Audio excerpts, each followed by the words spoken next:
অন্তর্বর্তী সরকারের প্রধান উপদেষ্টা ডক্টর মোহাম্মদ ইউনূস বলেছেন, আন্তর্জাতিক অপরাধ ট্রাইব্যুনালে বিচার শেষে রায় হলে হাসিনার প্রত্যাবর্তনের বিষয়ে ভারতকে আনুষ্ঠানিকভাবে অনুরোধ জানাবে বাংলাদেশ।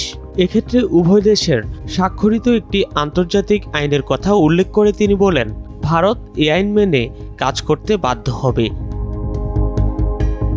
2 ডিসেম্বর সোমবার নিক্কেই এশিয়াতে প্রকাশিত সাক্ষাৎকারে এসব কথা বলেন প্রধান উপদেষ্টা। ডক্টর ইউনূস বলেন, ক্ষমতাচ্যুত শেখ হাসিনা সরকার সবকিছু ধ্বংস করে গেছে। নির্বাচনের আগে আমাদের অর্থনীতি, শাসন ব্যবস্থা, আমলাতন্ত্র ও বিচার ব্যবস্থায় সর্বাত্মক সংস্কার করতে হবে। বাংলাদেশের অন্তর্বর্তী সরকার নির্বাচনী ব্যবস্থা, সংবিধান এবং বিচার ব্যবস্থার ক্ষেত্রে সংস্কারের জন্য বেশ কয়েকটি কমিশন গঠন করেছে। জানুয়ারির মধ্যে ওই কমিশনগুলোর সুপারিশ হাতে পাওয়ার পর পূর্ণাঙ্গ সংস্কার বাস্তবায়ন করার কথা জানান অধ্যাপক মোহাম্মদ ইউনূস। তিনি বলেন, এই সংস্কার বাস্তবায়নে সময় লাগবে, কেননা নতুন বাংলাদেশ গড়তে আমরা একদম শূন্য থেকে শুরু করেছি। নির্বাচন ঠিক কখন হবে সে বিষয়ে কোনো মন্তব্য করতে রাজি হননি প্রধান উপদেষ্টা। তিনি বলেছেন, নির্বাচনের সময় নির্ভর করছে সংস্কার প্রক্রিয়ার উপর, এর ফলাফলই সময় নির্ধারণ করে দেবে। সাধারণ নির্বাচনে ডক্টর ইউনূস প্রার্থী হবেন কিনা জানতে চাইলে তিনি বিষয়টি নাকচ করে দিয়ে বলেন, না, আমি রাজনীতিবিদ নই। আমি সবসময় রাজনীতি থেকে দূরে থেকেছি।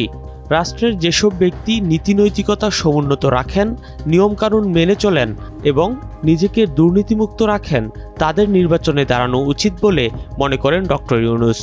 তিনি বলেন, হাসিনার 15 বছরের শাসনামলে দেশের শাসন কাঠামো পুরোপুরি ধ্বংস হয়ে গেছে, আর গণতন্ত্র, অর্থনৈতিক স্থিতিশীলতা ও জনগণের আস্থা পুনরুদ্ধার করে তা পুনর্গঠনের সুবিশাল কর্মযজ্ঞ আমাদের ঘাড়ে এসে পড়েছে। প্রধান উপদেষ্টা বলেন, হাসিনার শাসনামলে গণতন্ত্রের রীতিনীতি একদম ধ্বংস হয়ে গেছে। টানা 3 মেয়াদে ভোটারবিহীন ভুয়া নির্বাচন মধ্যস্থ করেছেন হাসিনা, আর তাতে তিনি নিজেকে এবং তার দলকে বিনা প্রতিদ্বন্দ্বিতায় বিজয়ী ঘোষণা করেছেন। একজন ফেসিবাদী শাসক হিসেবে এসব করেছেন হাসিনা। এদিকে শেখ হাসিনার পতনের পর বাংলাদেশে সংখ্যালঘু হিন্দুদের নিরাপত্তা নিয়ে উদ্বেগ জানিয়েছে ভারত। এ নিয়ে ডক্টর ইউনূস বলেন, সংখ্যালঘু ইস্যুতে যা বলা হচ্ছে তা বেশিরভাগই প্রোপাগান্ডা। এগুলো সঠিক তথ্যের উপর ভিত্তি করে বলা হচ্ছে না বলে পাল্টা অভিযোগ করেন ডক্টর ইউনূস। তিনি ভারতীয় সাংবাদিকদের বাংলাদেশে এসে তদন্ত সাপেক্ষে সঠিক তথ্য তুলে ধরার আহ্বান জানান। তিনি বলেন, আমরা এসব অপতথ্যের বিরুদ্ধে ভারত সরকারকে ব্যাখ্যা দেওয়ার জন্য কাজ করছি।